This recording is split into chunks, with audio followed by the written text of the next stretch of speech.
The dust clung to Maeve Vaughn's worn traveling dress as she stumbled into Pueblo, Colorado territory, with nothing but the clothes on her back, and a heart full of fear that someone would recognize her face from the wanted posters that must be spreading like wildfire across the territories.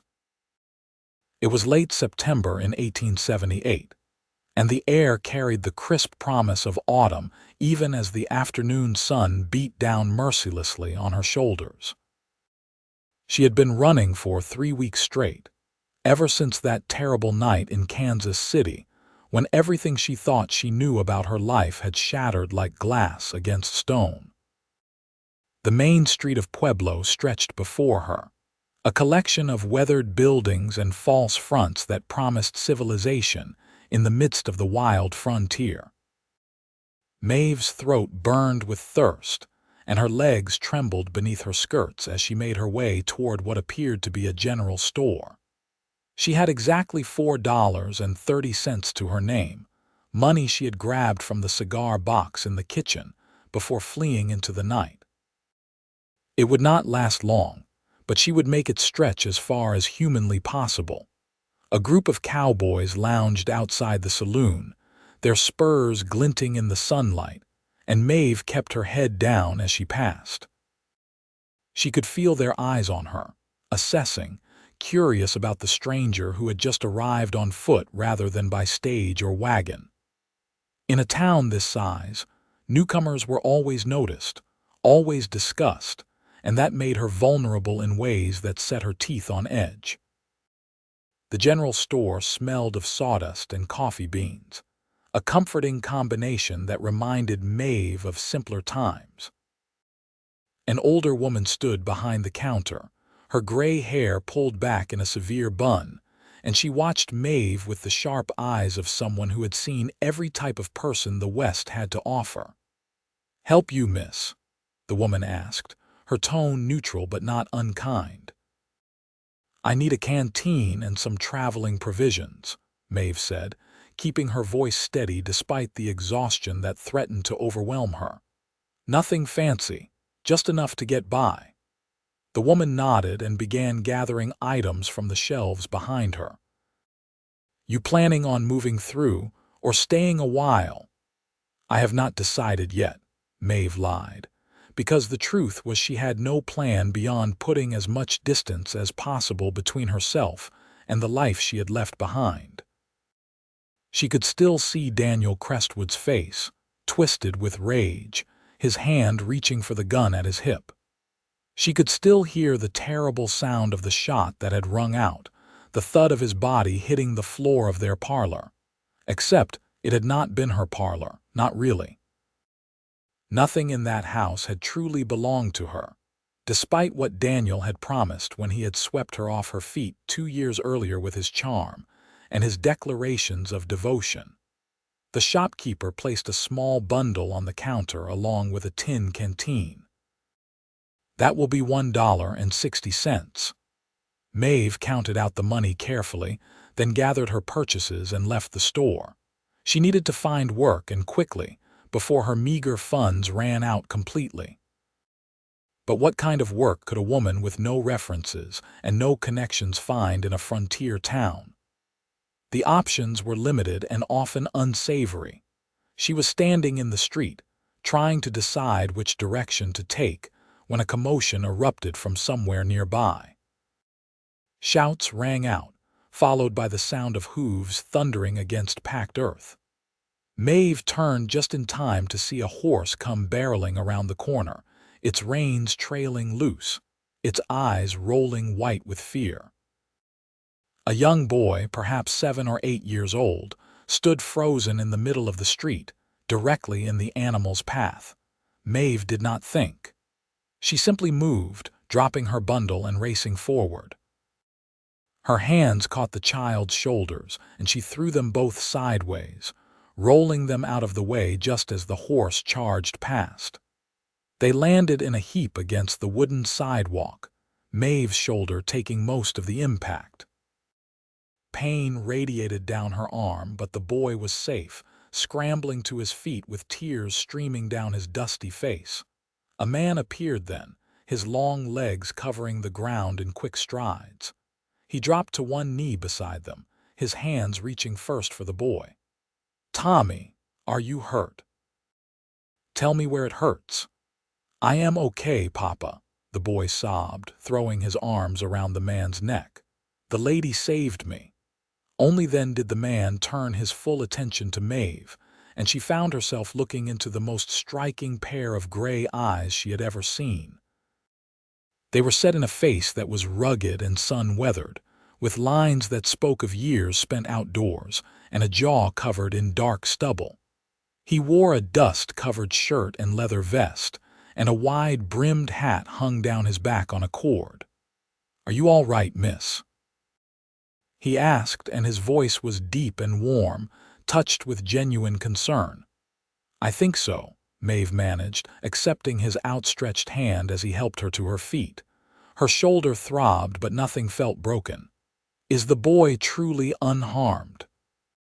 "Thanks to you," the man said, his eyes searching her face with an intensity that made her want to look away. "That was the bravest thing I have seen in a long while. You could have been killed." "So could he," Maeve replied simply. "I did not think about it."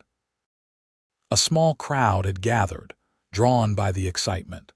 An older woman rushed forward to claim Tommy, scolding him through her tears for playing too near the street. The man kept his hand on Maeve's elbow, steadying her even though her legs had stopped shaking. "Nathan Pierce," he said, removing his hat with his free hand. "That boy is my son, and I am in your debt." "Maeve Vaughn," she replied, and only after the words left her mouth did she realize she should have given a false name. But it was too late now, and something about this man's honest gaze made her want to tell him the truth, even though truth was a luxury she could no longer afford. "You are new to Pueblo," Nathan said. It was a statement, not a question. "Just arrived today, I would wager. Is it so obvious?" A slight smile tugged at the corner of his mouth. "In a town this size, everyone knows everyone. A stranger stands out, especially one as—" he paused, and Maeve saw something shift in his expression, "as brave as you have proven yourself to be." Someone had retrieved her bundle from where it had fallen, and Nathan scooped it up before she could protest. "The least I can do is buy you a meal. You look like you could use one, if you do not mind my saying." Maeve knew she should refuse. She should thank him politely and move on, find a quiet corner somewhere to rest and figure out her next move. But her stomach chose that moment to growl audibly, and the kindness in Nathan Pierce's eyes was like water to a woman dying of thirst. "I would appreciate that," she said quietly. "Thank you." They walked together to a small restaurant near the edge of town, a simple establishment with checkered curtains in the windows and the smell of roasting meat wafting through the open door. Nathan held the door for her, and Maeve slipped inside, acutely aware of how disheveled she must look after weeks on the road. The proprietor, a round-faced man with a thick mustache, greeted Nathan by name and showed them to a table near the window. Maeve sank gratefully into the chair, her whole body aching with exhaustion now that the immediate crisis had passed. "Order whatever you like," Nathan said, settling into the chair across from her. He had kind eyes, she noticed again, and there was something solid and dependable about the way he carried himself. "You saved my son's life. A meal is the least I can offer." "How old is Tommy?" Maeve asked, partly out of genuine curiosity and partly to deflect attention from herself. 8 years old as of last month," Nathan replied, and she heard the warmth in his voice when he spoke of his son. "Smart as a whip and twice as energetic. His mother passed when he was just a baby. Fever took her one winter, and it has been just the two of us ever since." "I am sorry for your loss," Maeve said, and she meant it. There was a shadow of old grief in Nathan's eyes, but it had been softened by time into something more like a bittersweet memory. "It was 7 years ago," Nathan said. A man learns to carry on, especially when he has a child depending on him. I have a ranch about 5 miles outside of town, nothing fancy, but it turns a decent profit. We raise cattle mostly, some horses. It is a good life, honest work. The proprietor returned to take their order, and Maeve asked for the stew and cornbread, trying to choose the least expensive items on the simple menu. Nathan ordered the same, along with coffee for them both. When they were alone again, Nathan leaned back in his chair and studied her with those perceptive gray eyes.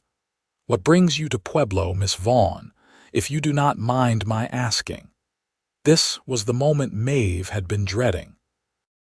She could feel the lies forming on her tongue, ready to be deployed like soldiers in a defensive formation. But something about Nathan Pierce made her hesitate. Perhaps it was the genuine concern in his voice, or the way he had looked at his son with such unguarded love. Perhaps it was simply that she was so tired of running, so exhausted from carrying the weight of fear and secrets. "I am looking for work," she said carefully, which was not quite a lie but certainly not the whole truth. "I have some experience keeping house and managing accounts. I can cook and sew, and I am a hard worker." "Are you running from something?" Nathan asked bluntly, and Maeve felt her heart skip a beat. "What makes you think that?" "A woman does not arrive in a frontier town on foot, carrying nothing but a canteen and some provisions, unless she left somewhere in a hurry," Nathan said. His voice was gentle, not accusatory. "And there is something in your eyes, a wariness that speaks of trouble left behind." Maeve looked down at her hands, folded on the table in front of her. They were scraped and dirty from the fall, and she could see the pale line on her left ring finger where she had worn a wedding band until 3 weeks ago. She had sold it in a small town in Kansas, needing the money for food and passage on a wagon heading west. "I was engaged to be married," she said slowly, choosing her words with care. "The man I thought I knew turned out to be someone very different, someone dangerous. I had to leave before," she trailed off, unable to finish the sentence. Nathan's jaw tightened. "Did he hurt you?" he tried, Maeve whispered. "I got away, but I fear he is looking for me, or his family is, which amounts to the same thing. His family has reach. His father is a railroad magnate in Kansas City. William Crestwood. Perhaps you have heard of him." Nathan let out a low whistle. "Even out here we have heard of Crestwood, ruthless businessman from what I understand, not the kind of man who takes kindly to being crossed." "No," Maeve agreed. "Which is why I cannot stay anywhere too long, why I need to keep moving." Their food arrived, steaming and fragrant, and for a few minutes they ate in silence. Maeve had not realized how hungry she was until the first bite of stew hit her tongue, and she had to force herself to eat slowly, to not wolf it down like a starving animal. Nathan waited until she had eaten nearly half her meal before speaking again. "What if you did not have to keep running? What if you had somewhere safe to stay, somewhere no one would think to look for you?" Maeve looked up sharply. "What do you mean, my ranch?" Nathan said. "I could use help around the place, someone to help with Tommy and manage the household. The boy runs wild most days because I am too busy with the cattle and the land. He needs someone to look after him properly, make sure he does his lessons and eats regular meals. You would have your own room, regular wages, and complete discretion. Anyone who came looking would have no reason to connect you to a small cattle ranch outside Pueblo." It was too good to be true, which meant it probably was. Maeve had learned the hard way that when something seemed too perfect, there was always a catch. "Why would you do this for a complete stranger?" "Because you saved my son's life," Nathan said simply. "And because I know what it is like to need a fresh start. When my wife died, I came out here from Missouri with nothing but a wagon and a dream. People helped me get on my feet, gave me work when I needed it, extended credit when I was short. This is my chance to pay that kindness forward." Maeve wanted to believe him. She wanted it so badly that it frightened her. What if trouble follows me? What if the Crestwoods send someone looking? "Then we will deal with it," Nathan said, and there was steel beneath the gentleness in his voice. "I am not without resources, Miss Vaughn. I have friends in this territory, men who believe in protecting their own. And if you are working for me on my land, then you are under my protection." She should say no. She should thank him for the meal and the offer, then disappear into the gathering dusk before he could learn anything more about her. But Maeve was so tired of running, so weary of looking over her shoulder at every turn. And there was something about Nathan Pierce that made her want to trust again, even though trust had nearly gotten her killed. "I accept," she heard herself say, "but only temporarily, until I can figure out a more permanent solution." Nathan smiled then, a genuine expression that transformed his entire face. "Fair enough. We can leave first thing tomorrow morning if that suits you. In the meantime, I will get you a room at the boarding house for tonight. Mrs. Henderson runs a respectable establishment, and she will make sure you have everything you need." They finished their meal while Nathan told her more about the ranch and what her duties would entail. He spoke with obvious pride about the land he had built up over the past 7 years, the herd of cattle that grew larger each season, the horses he was beginning to breed for sale to the army. It was clear that he loved his work, that he had found purpose in carving out a life in this wild territory. When they stepped outside, the sun was beginning to set, painting the sky in shades of orange and gold. Nathan walked Maeve to the boarding house, a neat 2-story structure with a wide porch and lace curtains in every window. True to his word, he spoke with Mrs. Henderson, a plump woman with a motherly air, and arranged for a room. "I will come by at dawn with the wagon," Nathan said, tipping his hat to Maeve. "Get some rest, Miss Vaughn. You look like you need it." "Thank you," Maeve said, and she meant it with every fiber of her being. "For everything. For the meal and the room and the job, I will not let you down."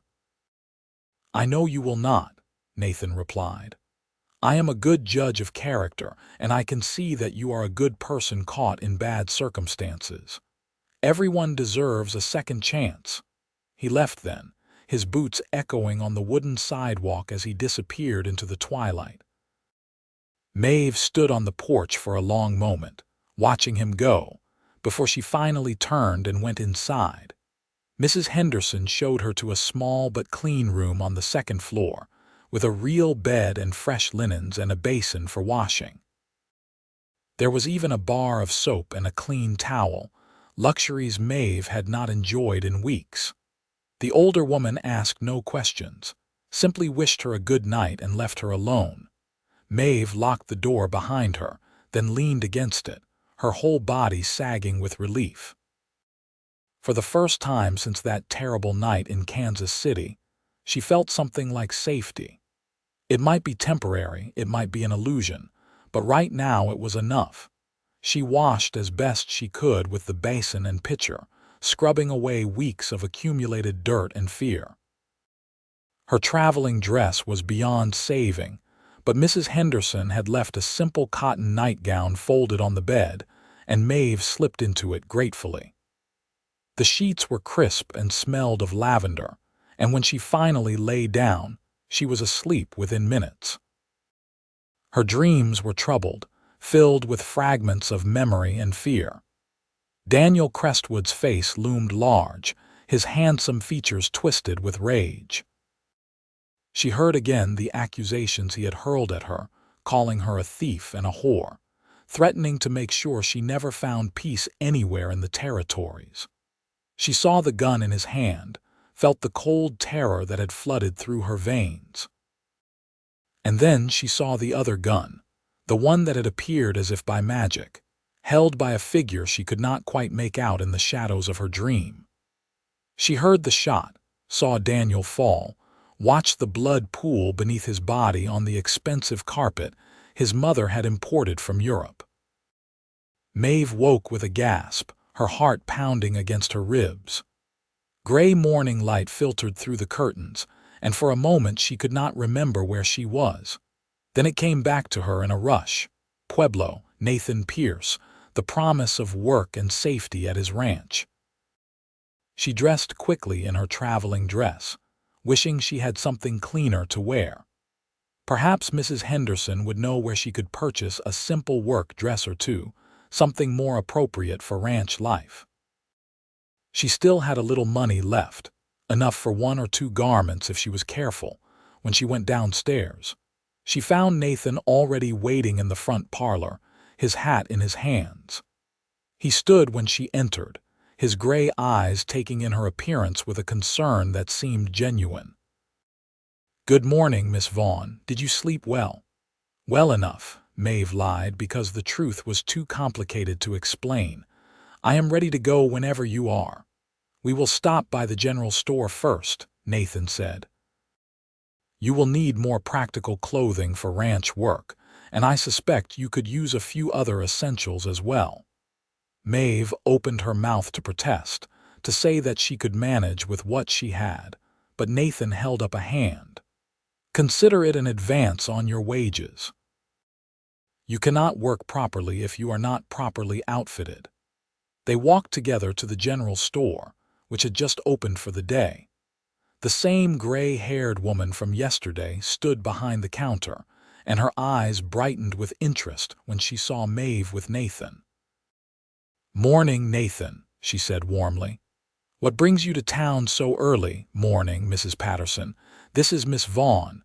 She will be working at my ranch, helping with Tommy and the household. We need to outfit her with some work-appropriate clothing." Mrs. Patterson's expression shifted to one of understanding, and she came around the counter with the air of a woman on a mission. "Of course. Come with me, dear. Let us see what we can find." The next hour passed in a flurry of activity as Mrs. Patterson pulled out various items for Maeve's inspection. 2 simple cotton dresses in dark colors that would not show dirt, a sturdy apron, a warm shawl for the cooling autumn evenings, undergarments, stockings, and a pair of practical boots that fit reasonably well.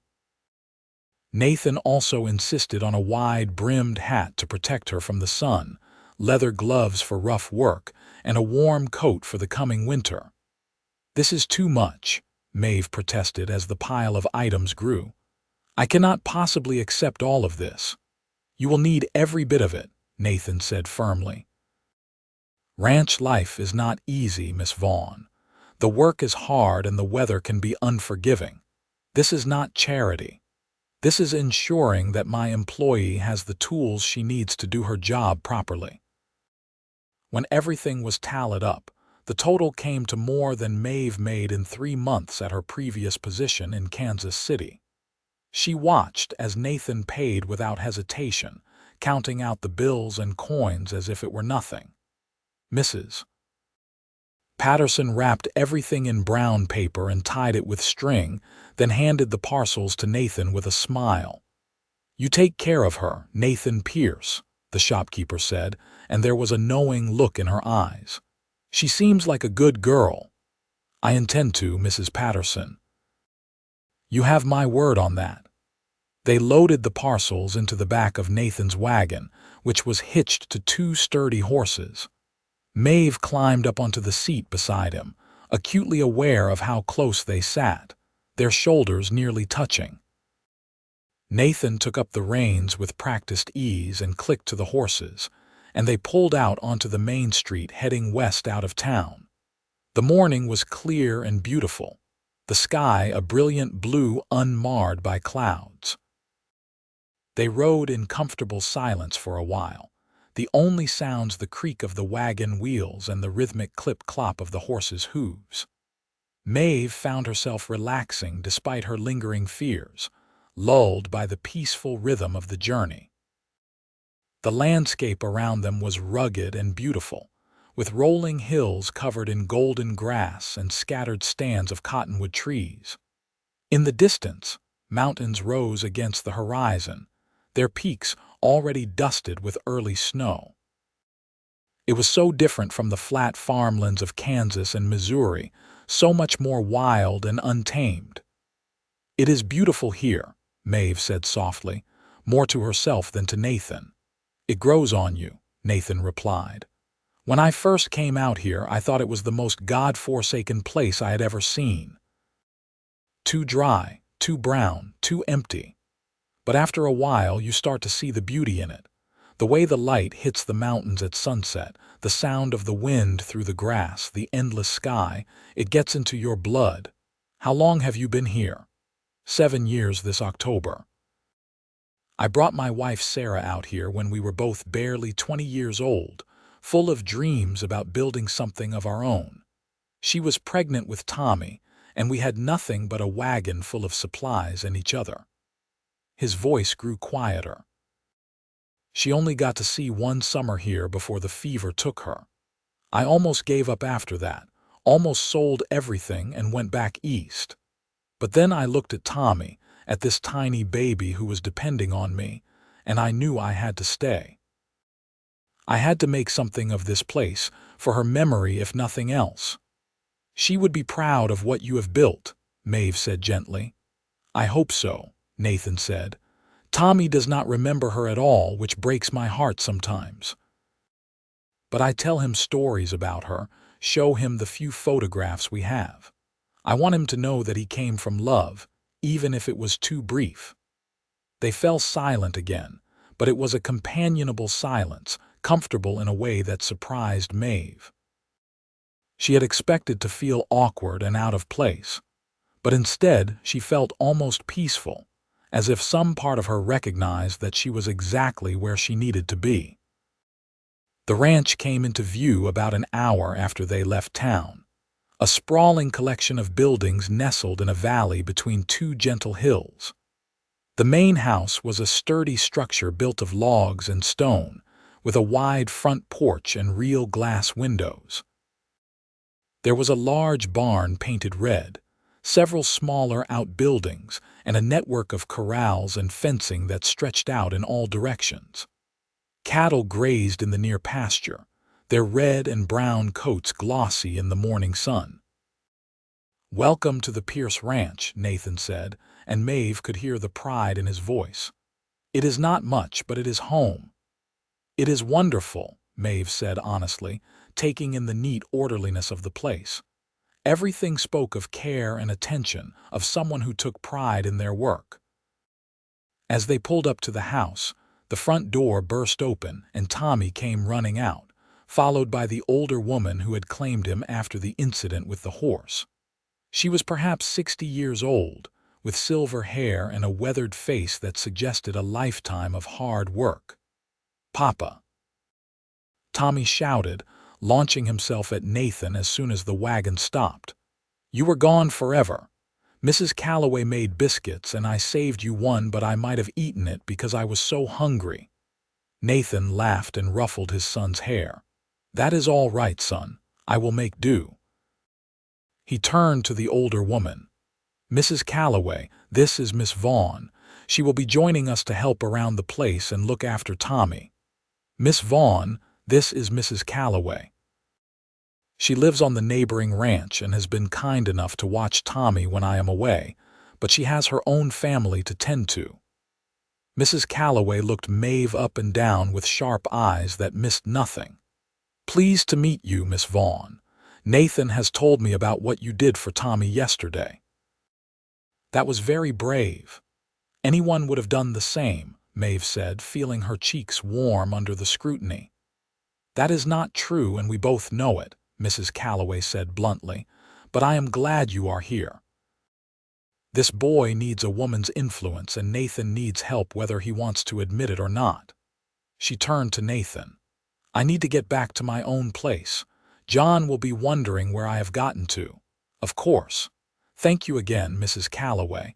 I do not know what we would do without you." The older woman waved off his thanks and climbed into her own wagon, which had been tied up near the barn. She gave Maeve one last measuring look, then clicked to her horse and drove off, raising a small cloud of dust in her wake. "She seems formidable," Maeve observed. "She is," Nathan agreed. "But she has a heart of gold under that tough exterior. Her husband John runs the ranch next to ours, about 2 miles to the north. They have been good neighbors and better friends." He began unloading the parcels from the wagon while Tommy danced around, full of questions about the stranger who had come home with his father. Maeve found herself charmed by the boy's energy and curiosity, so different from the sullen, formal children she had occasionally encountered in Kansas City society. "Are you going to live here?" Tommy asked, his gray eyes so like his father's fixed on Maeve's face. "Are you going to be my new mama?" "Tommy," Nathan's voice was sharp with embarrassment. "That is not an appropriate question. Miss Vaughn is here to work, to help take care of the house and make sure you do your lessons properly." "But Papa, you said I needed someone to look after me properly, and mamas are the ones who do that," Tommy said with the impeccable logic of an 8-year-old. "Miss Vaughn is going to help us, but she is not your mama," Nathan said more gently.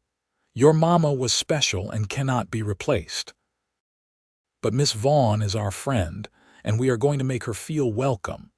Understood?" "Yes, Papa," Tommy said, looking chastened. Then he brightened and turned to Maeve. "Do you know how to make apple pie? Mrs. Calloway never wants to make apple pie because she says it is too much trouble." "I do know how to make apple pie," Maeve said, kneeling down so she was at Tommy's eye level. "And if your father has apples and you help me, we could make one together. Would you like that?"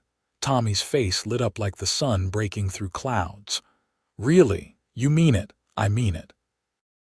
In fact, I think a boy who is going to help make pie should probably help me get settled in first. Do you think you could show me around the house?" "Yes.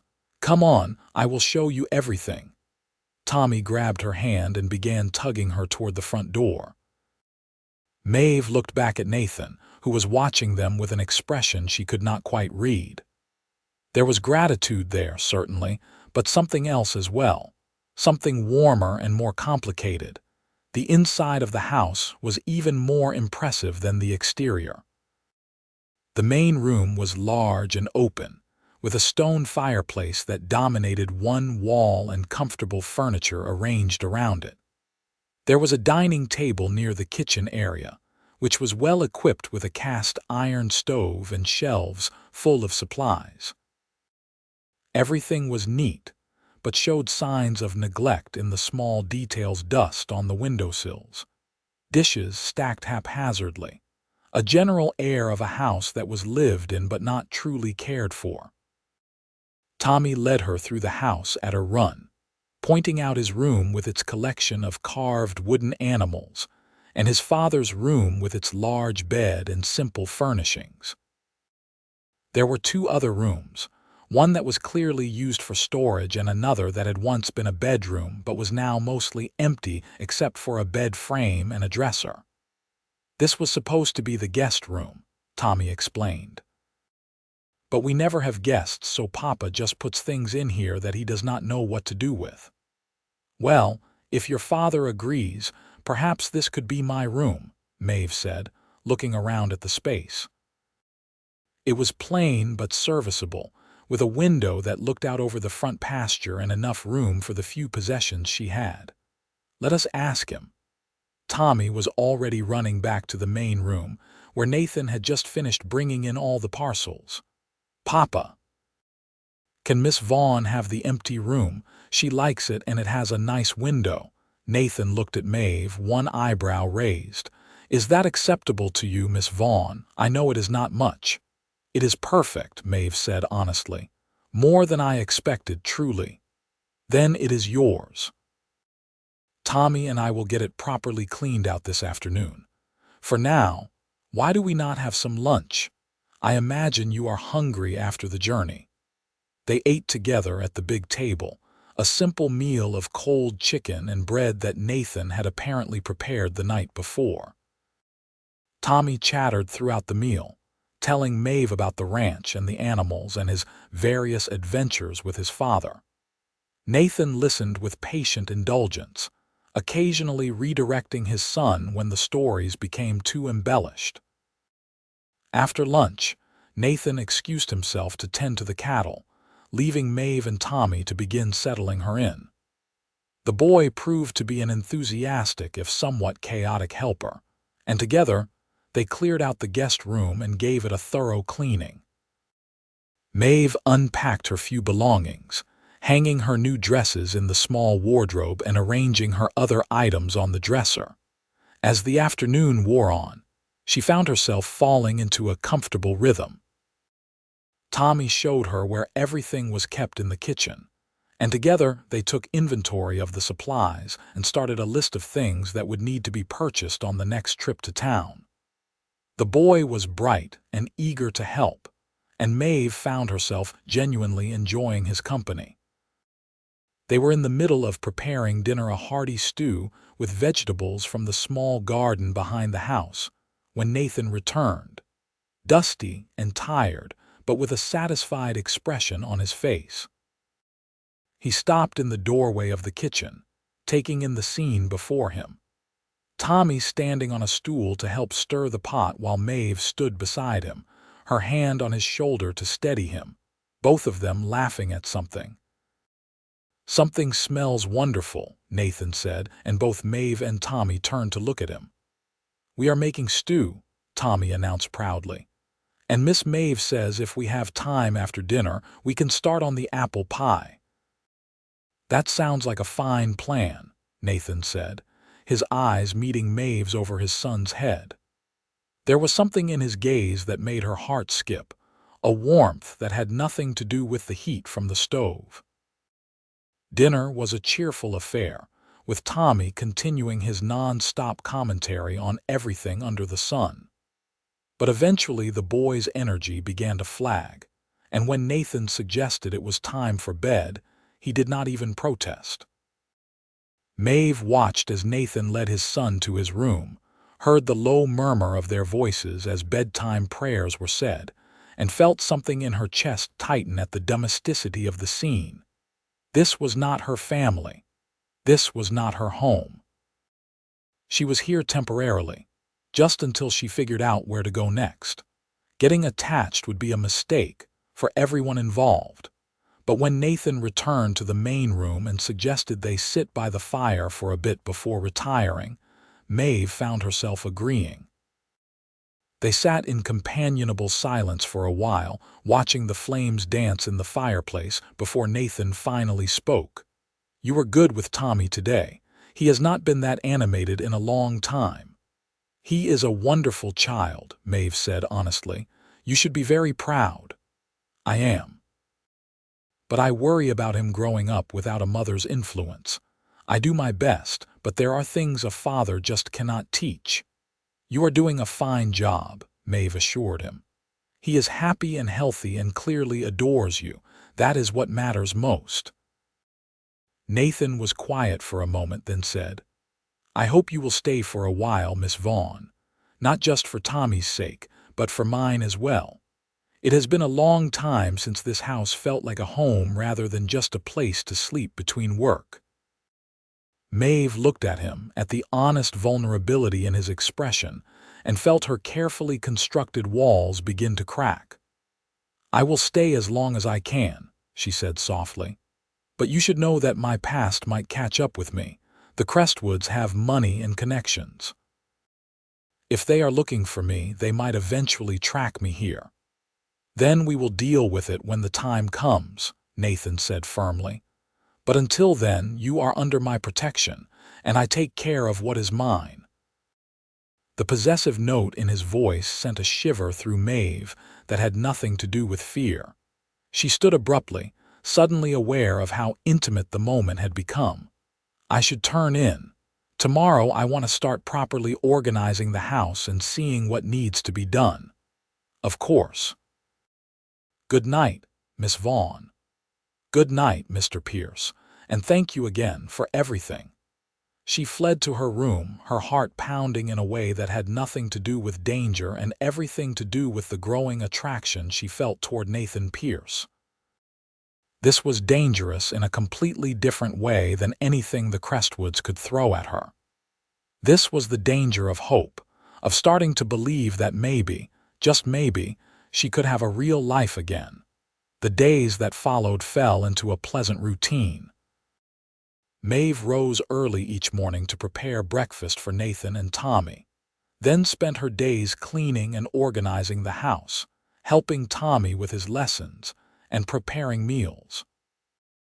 In the evenings, after Tommy was in bed, she and Nathan would sit by the fire and talk, sharing stories of their lives before they ended up in Colorado territory.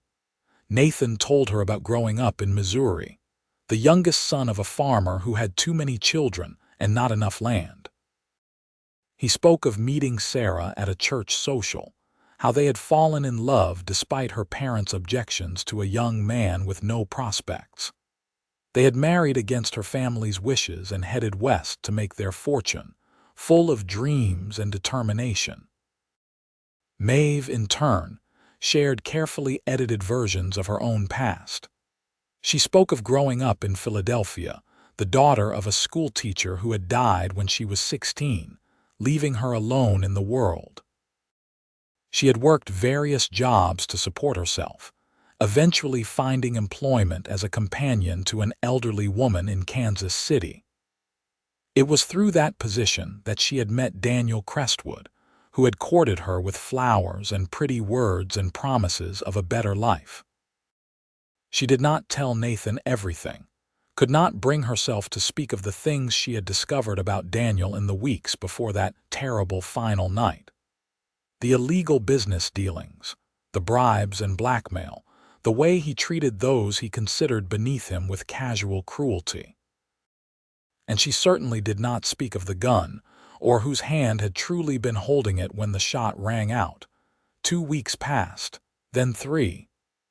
Autumn deepened, painting the landscape in shades of gold and crimson.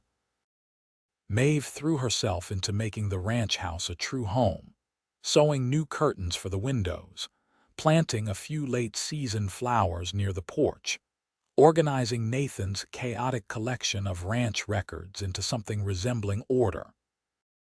Tommy flourished under her care, his lessons becoming more structured, his wild energy channeled into productive activities.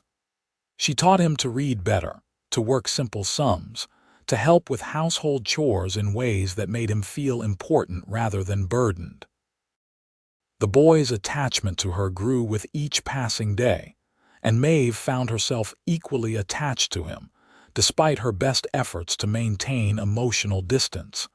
And then there was Nathan.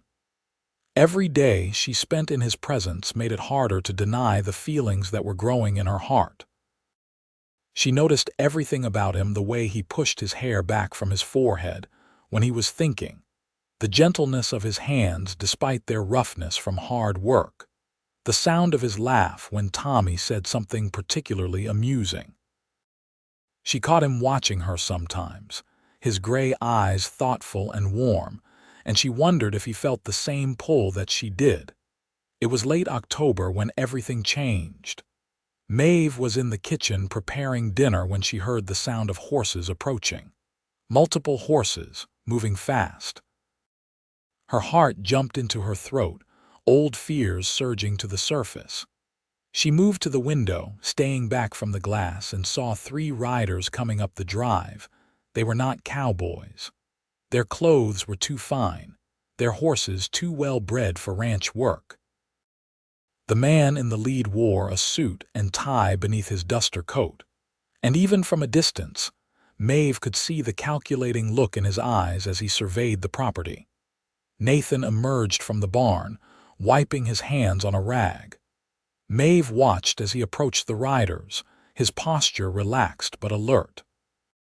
She could not hear what was being said, but she saw Nathan shake his head firmly, saw the lead rider's expression harden. The conversation continued for several tense minutes before the riders finally turned and left, kicking their horses into a gallop. Nathan stood watching them go, then turned and walked deliberately toward the house.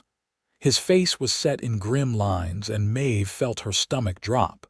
They had found her. Somehow they had tracked her to Pueblo, to Nathan's ranch.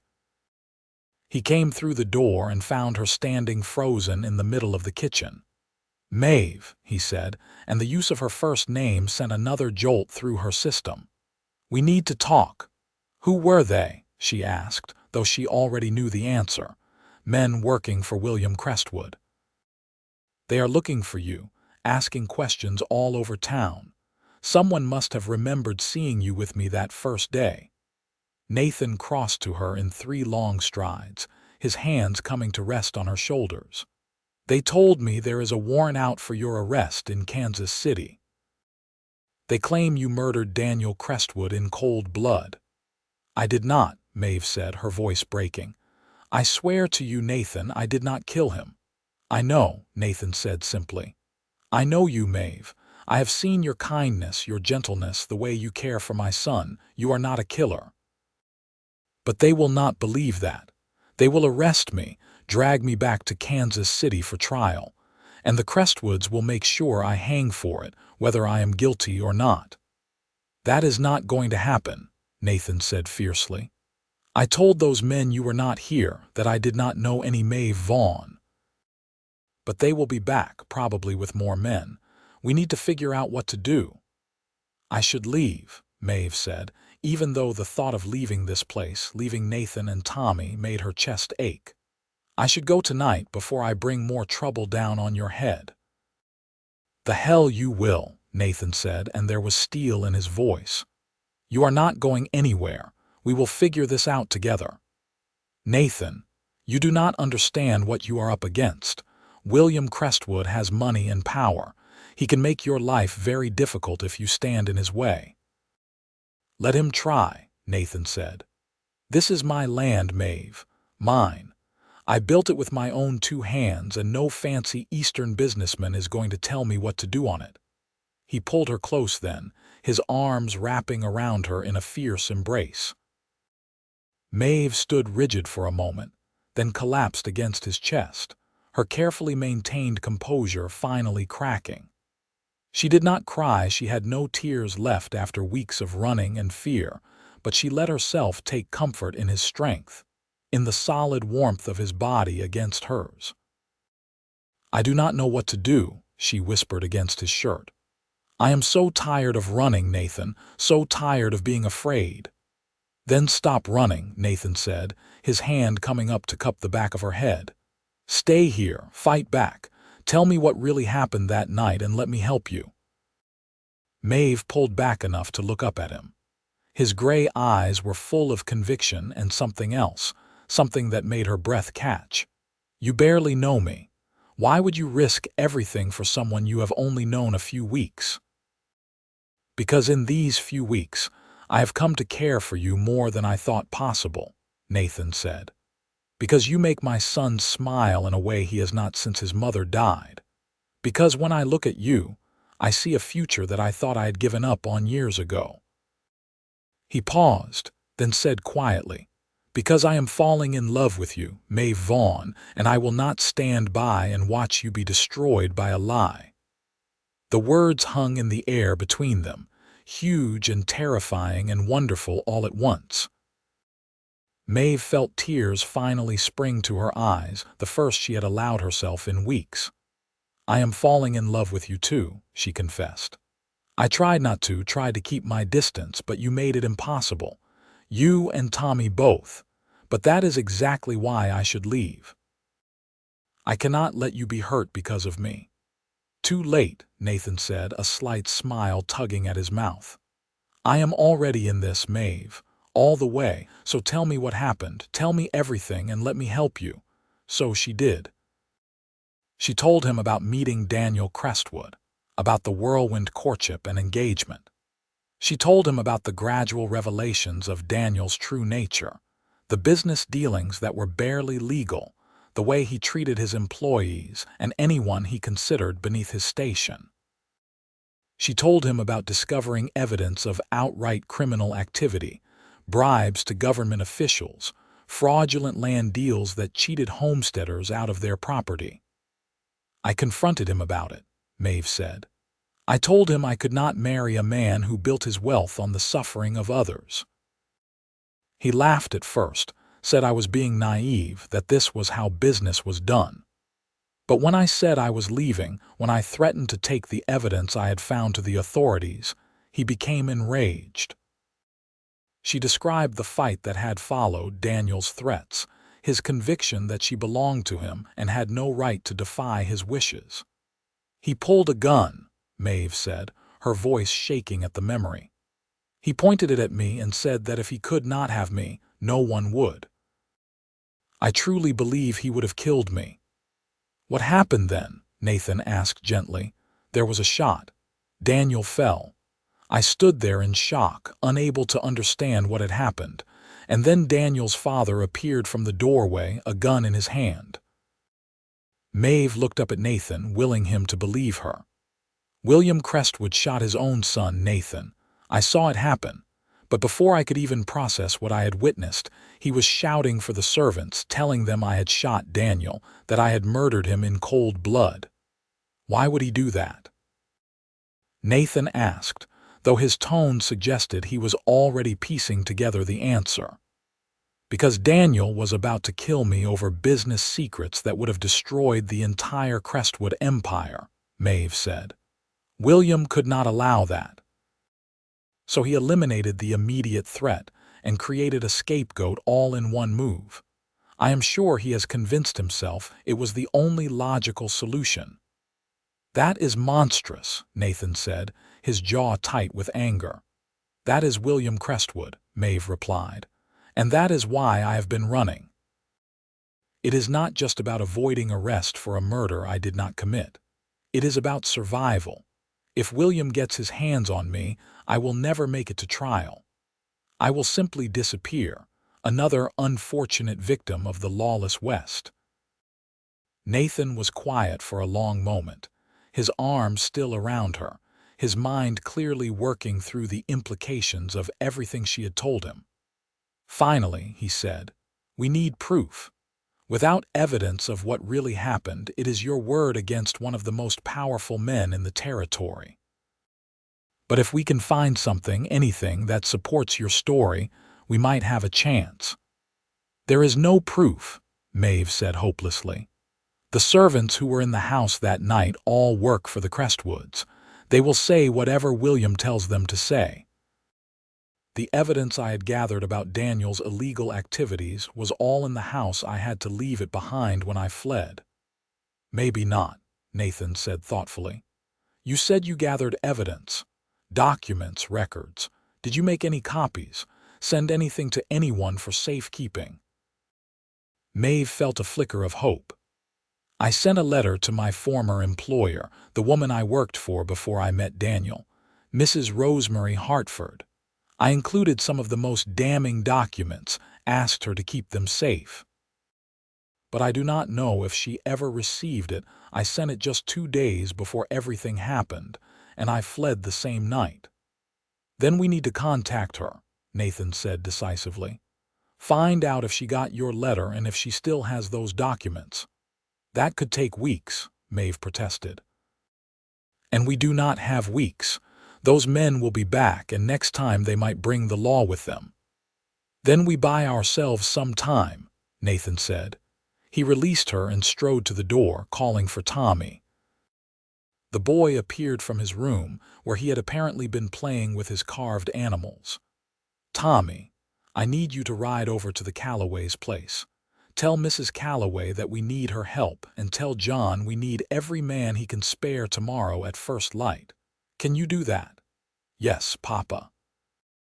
Tommy was already heading for the door, energized by the importance of his mission.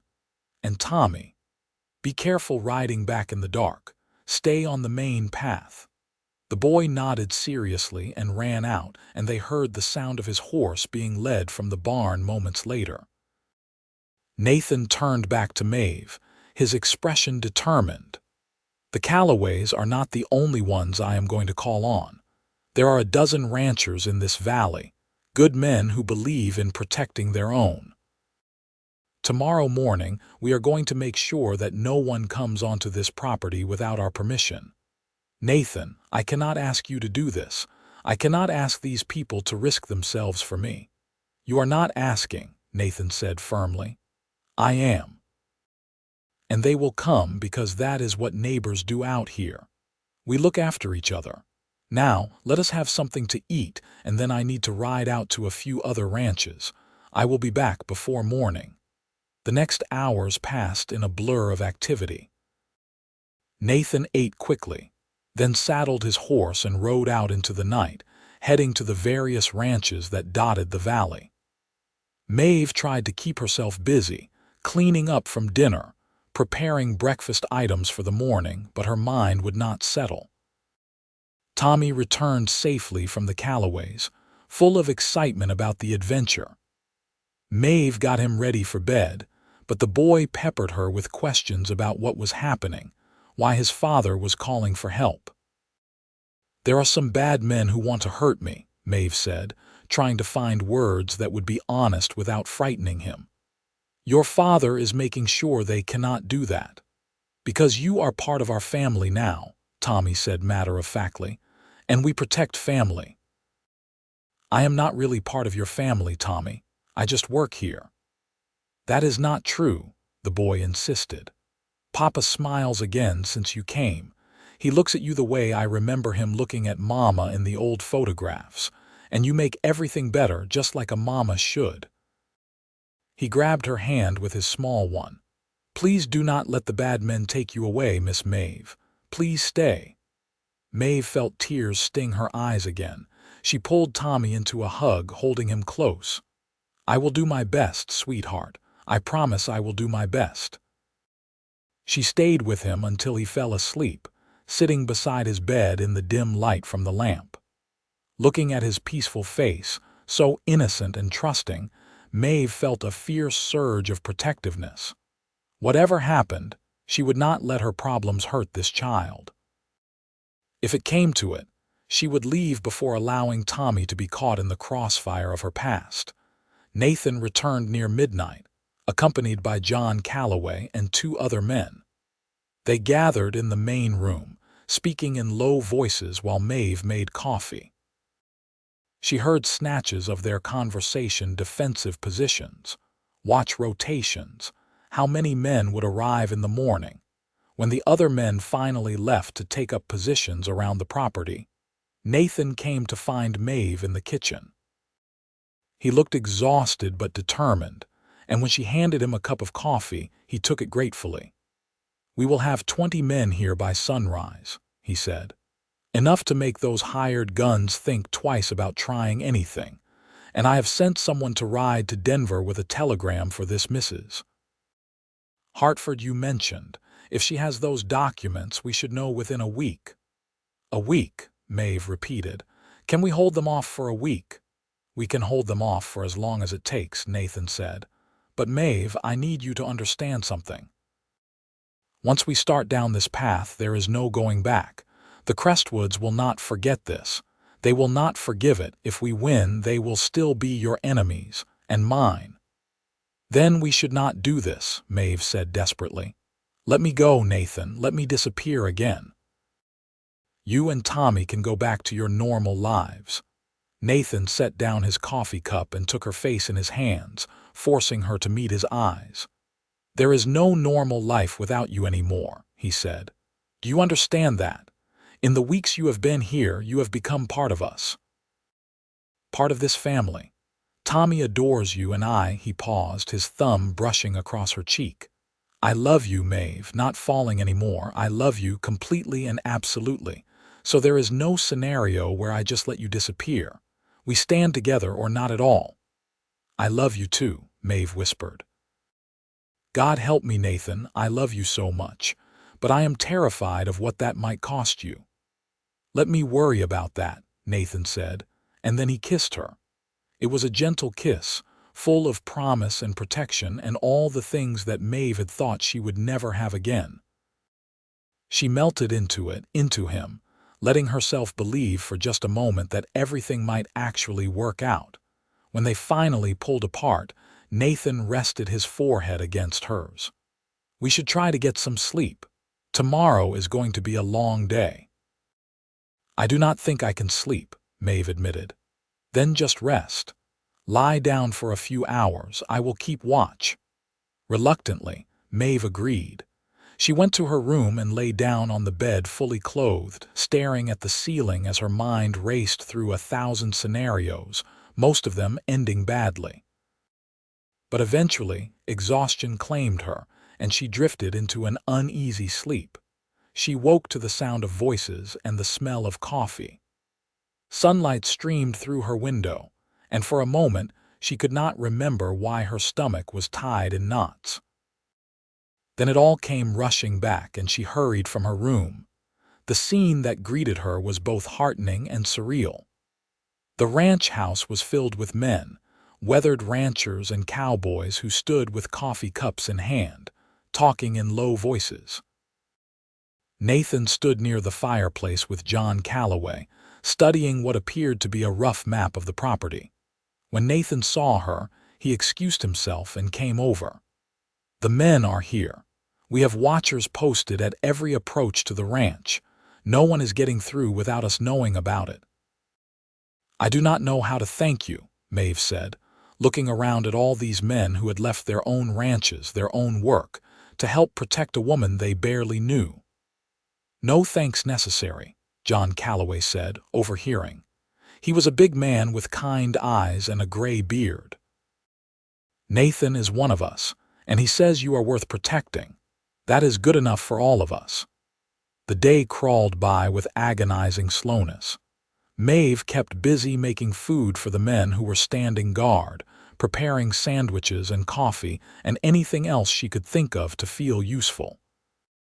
Tommy was beside himself with excitement at all the activity, treating it like a grand adventure, until Nathan pulled him aside for a serious conversation about staying safe.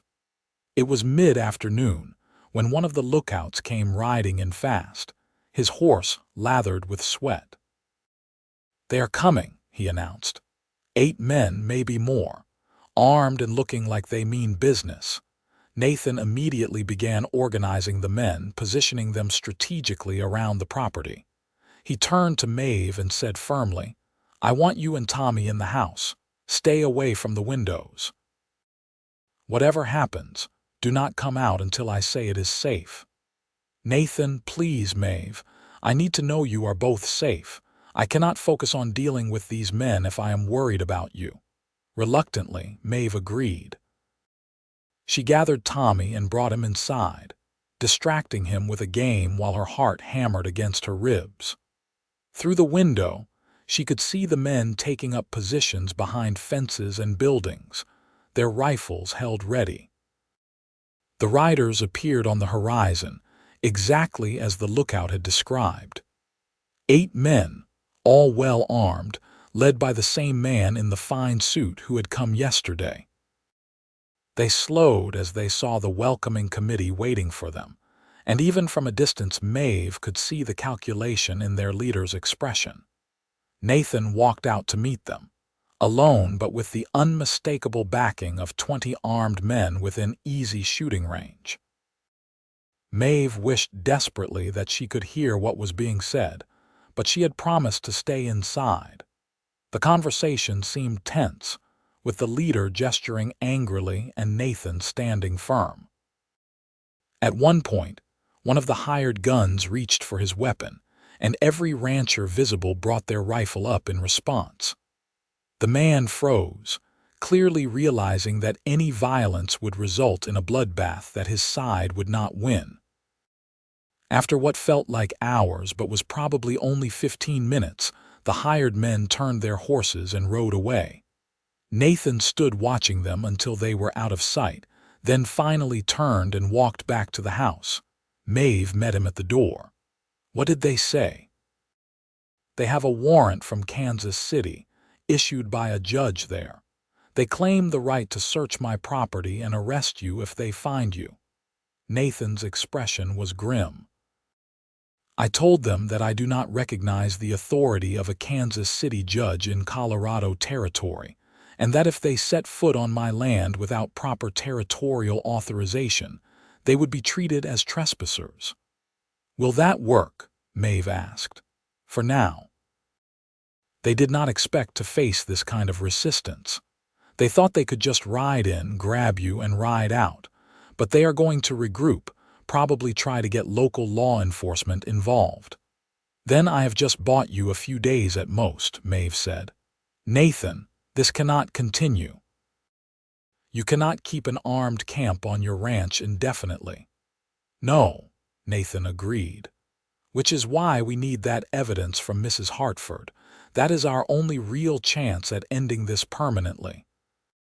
The next few days were tense, with men maintaining their watch over the ranch while everyone waited for word from Denver.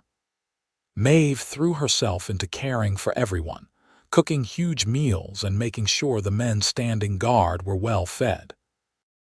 It gave her something to focus on besides the fear that gnawed at her constantly. Tommy adapted to the situation with the resilience of childhood, treating the armed men as heroes from one of his adventure stories. He helped Maeve deliver food to the various watching posts, chattering away about how brave everyone was and how the bad men would never get through. On the fourth day, a rider came from town carrying a telegram. Nathan read it quickly, and Maeve watched his expression shift from tension to hope. Mrs. Hartford has the documents, he said, looking up at Maeve with a smile. She is sending them by special courier to the territorial marshal in Denver. She says she will testify to how and when she received them if necessary. Maeve felt weak with relief. Then there is a chance, a real chance. More than a chance, Nathan said. These documents prove that Daniel Crestwood was involved in illegal activities. They give you a motive for why William Crestwood would want his own son dead to prevent exposure of the family's criminal dealings. Combined with your testimony, it should be enough to at least raise reasonable doubt about your guilt. Should be, Maeve repeated. But the Crestwoods have money and influence. They can buy judges, manufacture evidence. Not out here they cannot, John Calloway interjected. He had been standing nearby, listening to the exchange. The territorial marshal is an honest man, not subject to Eastern influence. If he reviews the evidence and finds merit in your case, he has the authority to dismiss the warrant from Kansas City. Over the next week, more telegrams flew back and forth between the ranch, Denver, and eventually Kansas City. The territorial marshal, a man named Samuel Hewitt, agreed to review the evidence personally. Mrs. Hartford sent a detailed statement describing the documents Maeve had sent her and the dates she had received them, proving they had been compiled before Daniel Crestwood's death. The hired guns continued to lurk in town, but they made no further attempts to approach the ranch. Word had spread throughout Pueblo about the standoff, and public opinion seemed to be shifting in Maeve's favor. A woman fleeing an abusive engagement, evidence of criminal activity by wealthy Easterners trying to cheat honest homesteaders. It was a narrative that resonated with people who had their own grievances about Eastern money and power. 2 weeks after the initial confrontation, Marshal Hewitt himself arrived in Pueblo, accompanied by 2 deputies. He was a tall, stern-looking man with iron-gray hair and eyes that suggested he had seen everything the frontier had to offer and was not easily impressed. Nathan insisted on being present when the marshal interviewed Maeve, and she was grateful for his solid presence beside her as she told her story once again. She held nothing back this time, describing everything she had witnessed, every detail of that terrible night. The marshal listened without interruption, occasionally making notes in a small leather-bound book. When she finished, Marshal Hewitt sat back and regarded her thoughtfully. "I have reviewed the documents sent by Mrs. Hartford. They are quite damning, showing a pattern of fraud, bribery, and intimidation spanning several years. I have also received statements from several homesteaders in Kansas who claim they were cheated out of their land by Daniel Crestwood using tactics described in those documents. So you believe me? Maeve asked, hardly daring to hope. I believe the evidence supports your version of events, the marshal said carefully. However, this puts me in a difficult position. William Crestwood is a powerful man with connections throughout the territories. Accusing him of murdering his own son is not something I can do lightly. But you have the proof, Nathan interjected. The documents, the testimony, all of it points to him having motive and opportunity. I have proof of motive, the marshal corrected. But I have no proof that he actually pulled the trigger. Miss Vaughn's testimony is the only evidence of that, and she is the accused. No court will take her word alone against a man like Crestwood. Maeve felt her hopes crumble. Then what happens to me? I am not going to arrest you, Marshal Hewitt said. The warrant from Kansas City is suspect, issued too quickly and without proper investigation. And the evidence of Daniel Crestwood's criminal activities gives you a clear motive to flee that has nothing to do with murder. However, he held up a hand as relief flooded through Maeve, I also cannot officially clear you of suspicion, not without more evidence. So I am in limbo, Maeve said, neither charged nor cleared. For now, the marshal agreed, but I am going to continue investigating. I am going to interview the servants who were in the Crestwood house that night. I am going to look into William Crestwood's activities more thoroughly. And if I find anything at all, that corroborates your story, I will reopen the case officially. It was not perfect, but it was more than Maeve had dared hope for even a week ago.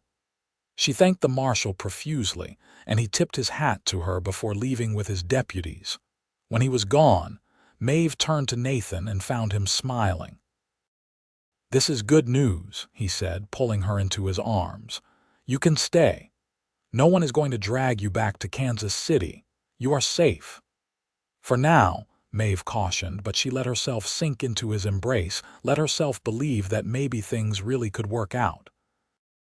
The hired guns left town the next day, presumably called back by William Crestwood, when he learned that the territorial marshal was not going to simply hand Maeve over.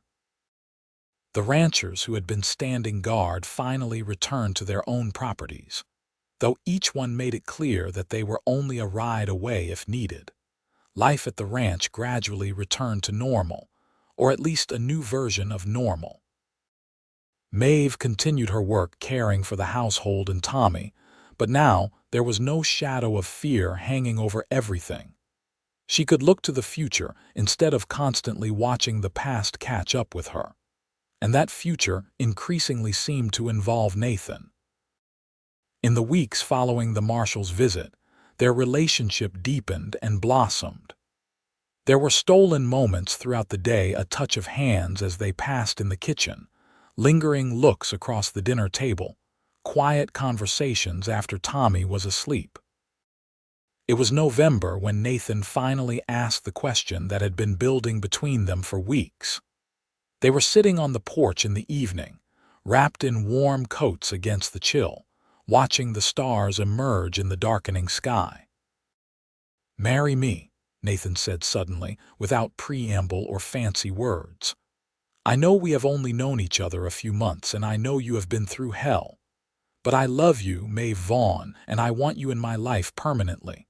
Not as an employee, not as Tommy's caretaker, but as my wife. As part of this family for real."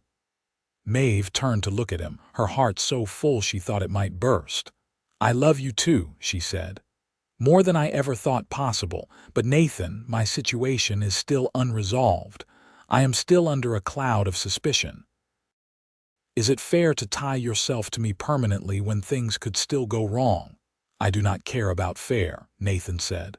"I care about you, about us, about building a life together, whatever challenges that might bring." He took her hand in his thumb tracing circles on her palm. "Say yes, Maeve. Make me the happiest man in Colorado territory." "Yes," Maeve breathed, and then she was laughing and crying at the same time as Nathan pulled her into a fierce kiss. "Yes, I will marry you." Tommy was thrilled when they told him the next morning, dancing around the kitchen with unrestrained joy. "I knew it," he shouted. "I knew you would be my new mama. Can I call you mama now, please?" Maeve knelt down to his level, tears streaming down her face. "I would be honored if you called me mama," she said, opening her arms. Tommy threw himself into her embrace, and Maeve held him close, marveling at how her life had transformed in just a few short months. They were married 3 weeks later in a simple ceremony at the small church in Pueblo. Mrs. Calloway stood up with Maeve, and John Calloway served as Nathan's best man. Tommy, bursting with pride, carried the rings on a small pillow that Maeve had made specially for the occasion. Half the town turned out for the wedding, ranchers and merchants and townspeople who had followed Maeve's story and were invested in her happy ending. Even Mrs. Patterson from the general store was there, dabbing at her eyes with a handkerchief throughout the ceremony. When the preacher pronounced them husband and wife, Nathan kissed Maeve with such tenderness and joy that she felt all her remaining fears melt away. This was right. This was home. Whatever the future held, they would face it together. The winter that followed was the happiest Maeve had ever known. She settled completely into her role as Nathan's wife and Tommy's mother, and the house became a true home in every sense of the word. Nathan taught her to ride properly, and she spent hours exploring the ranch lands with him, learning about the cattle and horses and the rhythms of ranch life. Tommy flourished under the structure and love of having 2 parents, his lessons improving dramatically, and his wild energy channeled into helping with ranch chores. He loved working alongside his father, learning the skills he would need to someday run the ranch himself. In January, a letter arrived from Marshal Hewitt. He had continued his investigation into the Crestwood case and had uncovered several significant facts. 2 of the servants from the Crestwood household had come forward privately, confirming that they had heard William Crestwood's voice in the room where Daniel died, and that the gun they later saw in William's possession matched the description of the murder weapon. Moreover, the marshal had discovered that Daniel Crestwood had been planning to testify against his father in a federal investigation into railroad fraud.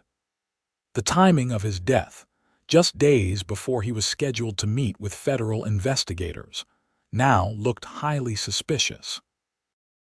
"I am formally closing the investigation into you, Mrs. Pierce," the marshal wrote.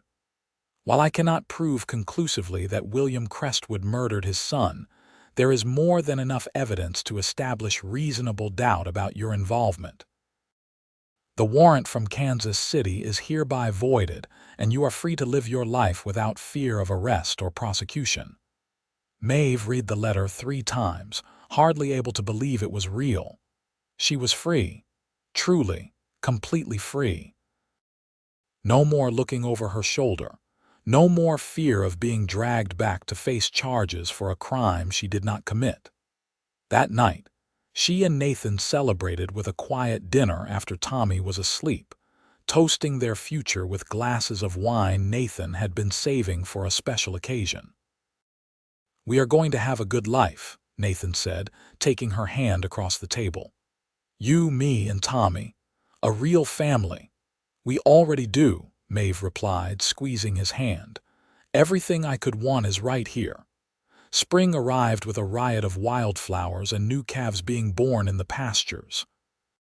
Maeve discovered she was pregnant in late March, and when she told Nathan, he picked her up and spun her around, his joy so complete and unguarded that it made her laugh with pure happiness. Tommy was equally excited at the prospect of becoming a big brother.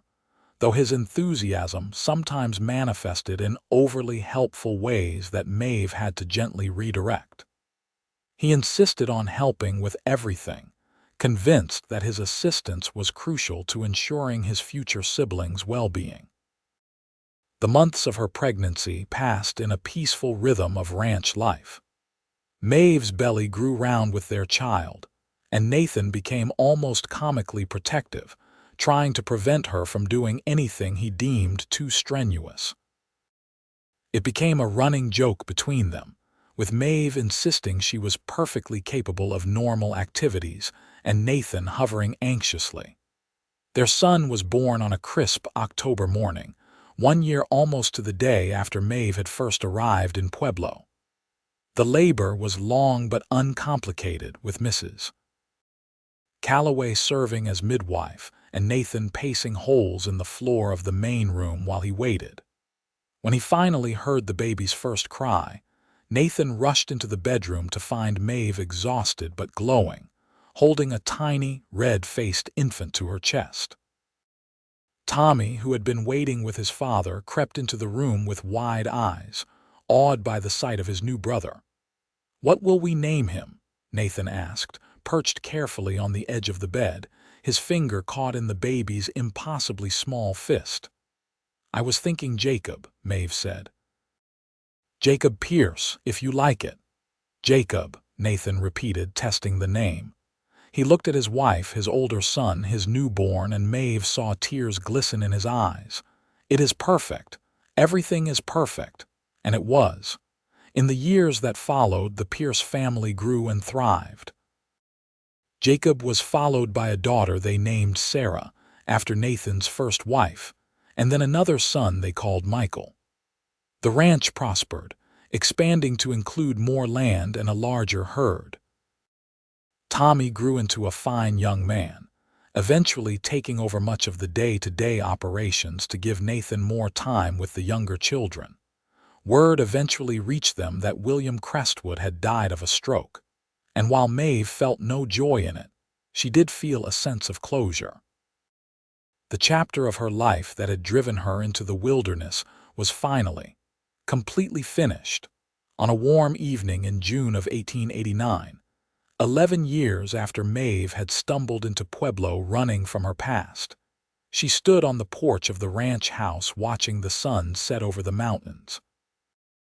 Nathan came up behind her, his arms wrapping around her waist, and she leaned back against him with a contentment that had become as familiar as breathing. Their children were playing in the yard, their laughter carrying on the breeze. Tommy, now a young man of 19, was teaching Jacob to rope a fence post, while 8-year-old Sarah helped 6-year-old Michael look for interesting rocks near the garden. "What are you thinking about?" Nathan asked, his chin resting on the top of her head.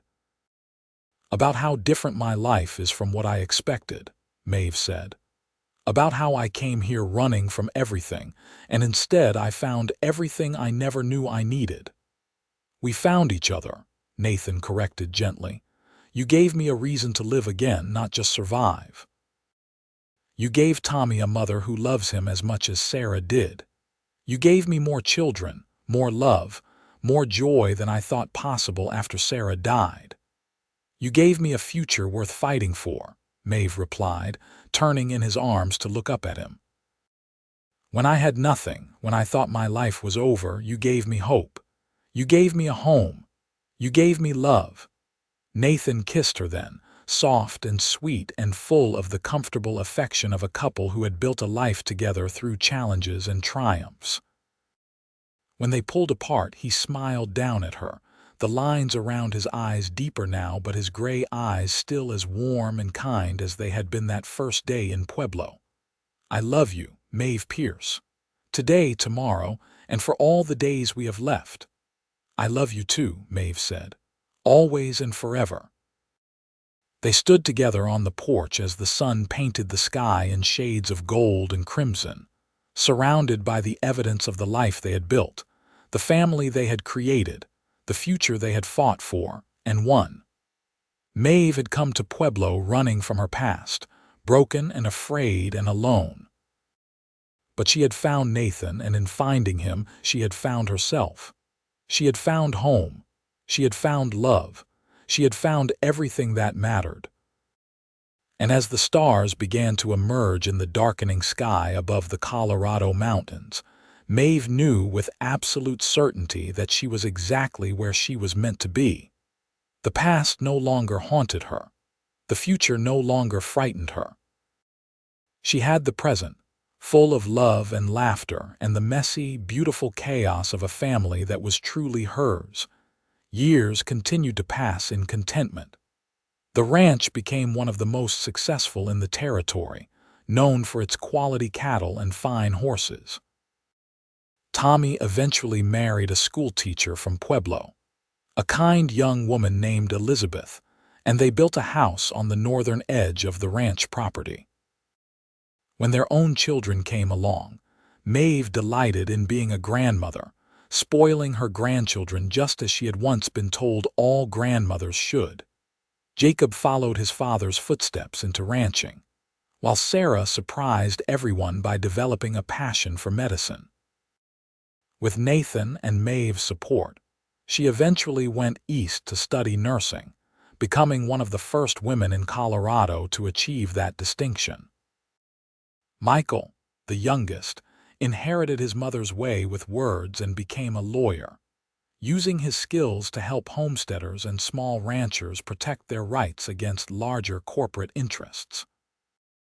On their 20th wedding anniversary, Nathan took Maeve back to Pueblo, to the very spot where she had first stumbled into town, exhausted and afraid and desperate. They stood together on the main street, now more developed and bustling than it had been 2 decades earlier, and Nathan pulled her close. "You remember that day?" he asked. "When you came walking up this street looking like you were about to collapse?" "How could I forget?" Maeve replied. "It was the day my real life began. When I saw you save Tommy from that horse," Nathan continued, "I thought you were the bravest person I had ever met. And then I got to know you, and I learned you were not just brave. You were kind and strong and everything I did not know I needed." "We saved each other," Maeve said softly. "I was running from my past, and you were stuck in yours. We gave each other permission to move forward." They walked together to the restaurant where they had shared their first meal, which was still standing, though, under new ownership. Over dinner, they reminisced about those early days, the fear and uncertainty, the gradual building of trust and then love. They talked about their children and grandchildren, about the ranch and the life they had built. "I would not change anything," Nathan said as they prepared to head home. "Not one single thing about the path that led me to you." "Neither would I," Maeve agreed. "Even the painful parts brought me to where I needed to be." As they drove the familiar road back to the ranch, watching the sun set over the mountains they both loved, Maeve reflected on the journey that had brought her here. She had fled Kansas City with nothing but the clothes on her back and a heart full of fear. She had arrived in Pueblo as Maeve Vaughn, a woman on the run from a past that threatened to destroy her. But somewhere along the way, through Nathan's patient love and the embrace of a community that valued character over circumstances, she had become Maeve Pierce. Wife, mother, grandmother, respected member of the community. A woman with roots that went deep into the Colorado soil, with a family that surrounded her with love, with a future that stretched out bright and full of promise. The ranch house came into view as they crested the final hill, lights glowing warm in the windows. Maeve could see figures moving inside, knew that their children had gathered with their families for the anniversary celebration. Tommy and Elizabeth would be there with their 3 children. Jacob and his wife Anna with their 2. Sarah was home visiting from Denver, and Michael, still unmarried but never lacking for company, would be entertaining everyone with his stories. This was what Nathan had given her when he offered her a job all those years ago. Not just safety, not just a place to hide, but a reason to stop running. A reason to stand and fight for something worth keeping, a future worth claiming as her own. They pulled up to the house and Nathan helped her down from the wagon, his hands still strong and steady despite the silver now threading through his dark hair. Before they went inside to join their family, he paused and cupped her face in his hands. "Thank you," he said simply, "for saying yes that first day when I asked you to work here, for staying when things got dangerous, for marrying me, for building this life with me. Thank you for everything." "Thank you for seeing me," Maeve replied, "for seeing past the fear and the running to who I really was underneath. For giving me a chance to be that person." They kissed there in the gathering darkness, a kiss full of 20 years of love and partnership and shared dreams achieved. Then, hand in hand, they walked into their home, into the warmth and laughter of the family they had created together. The door closed behind them, and through the windows, anyone passing by would have seen a scene of pure domestic happiness. Children playing, adults talking and laughing, multiple generations gathered around a table laden with food. A family celebrating love and life, and the precious gift of having found each other against all odds. Maeve had been running from her past when she stumbled into Pueblo in the autumn of 1878. But Nathan Pierce had given her something no amount of running could ever provide. He had given her a home. He had given her a family. He had given her a future worth fighting for, worth claiming, worth cherishing every single day. And as she looked around at the faces of the people she loved most in the world, Maeve knew that every hardship, every fear, every desperate mile she had traveled had been worth it. Because all of it, every single step had led her here, to this moment, to this life, to this love that would sustain her until her very last breath. She was no longer running. She was home, and it was everything,